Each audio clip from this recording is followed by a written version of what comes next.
ಯಡಿಯೂರಪ್ಪನವ್ರನ್ನ ಸನ್ಮಾನ್ಯ BS ಯಡಿಯೂರಪ್ಪನವ್ರನ್ನ ರೈತ ನಾಯಕನನ್ನು ಯಾವ ರೀತಿ ನಾಡಿನ ಜನ ಪ್ರೀತಿ ಮಾಡ್ತಾರೋ ಗುರುತಿಸ್ತಾರೋ ನಮ್ಮ ಯಡಿಯೂರಪ್ಪನವರು ಬಳಸಿರ್ತಕ್ಕಂಥ ಅಂಬಾಸಿಡರ್ ಕಾರ್ CKR 45 ಇದನ್ನು ಕೂಡ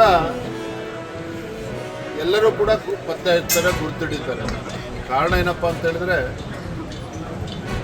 ಭಾರತೀಯ ಜನತಾ ಪಾರ್ಟಿ ಕೇವಲ ನಗರಕ್ಕೆ ಸೀಮಿತ ಆಗಿರ್ತಕ್ಕಂಥ ಭಾರತೀಯ ಜನತಾ ಪಾರ್ಟಿಯನ್ನು BJPಯನ್ನು ಹಳ್ಳಿಗೆ ತೆಗೆದುಕೊಂಡೋಗಿ ಪಕ್ಷದ ಸಂಘಟನೆಯನ್ನು ಬಲಪಡಿಸ್ತಕ್ಕಂಥ ನಿಟ್ಟಿನಲ್ಲಿ ರೈತ ನಾಯಕರು ಹೋರಾಟಗಾರರಾಗಿರುವಂಥ BS ಯಡಿಯೂರಪ್ಪನವರ ಪಾತ್ರ ಎಷ್ಟಿದೆಯೋ ಈ ಅಂಬಾಸಿಡರ್ ಕಾರ್ CKR 45 ಪಾತ್ರವೂ ಕೂಡ ಅಷ್ಟೇ ಇರುವಂಥದ್ದು.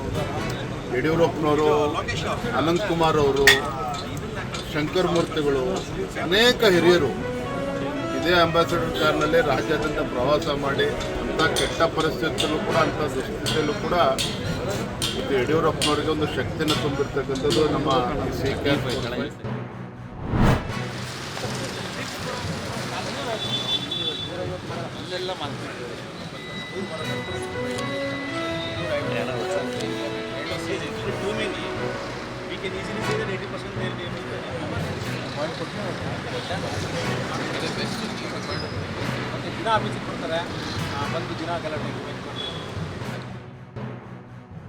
ಸೊ ಅದಕ್ಕಾಗಿ ನೀವು ಅದನ್ನ ಮಾಡಿ, ಜೊತೆಗೆ ದೊಡ್ಡ ಮರನೂ ಕೂಡ ಇವತ್ತು ಕೆಲವು ಒಳ್ಳೆ ಏಜೆನ್ಸಿಗಳಿದ್ದಾವೆ, NGOಗಳಿದ್ದಾವೆ, ಅವರು ಈ ಮರ ಇದು ಸ್ಥಳಾಂತರ ಮಾಡೋದ್ರಲ್ಲೇ ಅವರ ತಜ್ಞತೆ ಇದೆ.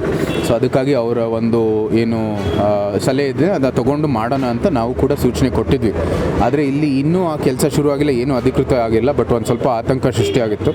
ಸೊ ಕೂಡಲೇ ನಾವು ಅದನ್ನ ಪರಿಶೀಲನೆ ಮಾಡಿದ್ದೀವಿ. ಈಗಲೂ ಹೇಳಿದ್ದಾರೆ 155 ಮರ ಒಂದು ಕಡೆ, ಇನ್ನೊಂದು ಕಡೆ 108 ಮರ ಇದ್ದಾವೆ. ಸಣ್ಣ ಗಿಡನೂ ಕೂಡ ಸೇರಿಸಿದ್ದಾರೆ. ಸೊ ಅದರಲ್ಲಿ ಆದಷ್ಟು ಅಂದರೆ 90-95% ಅಷ್ಟು ಉಳಿಸುವಂಥದ್ದು ಕೆಲಸ ಆಗುತ್ತೆ.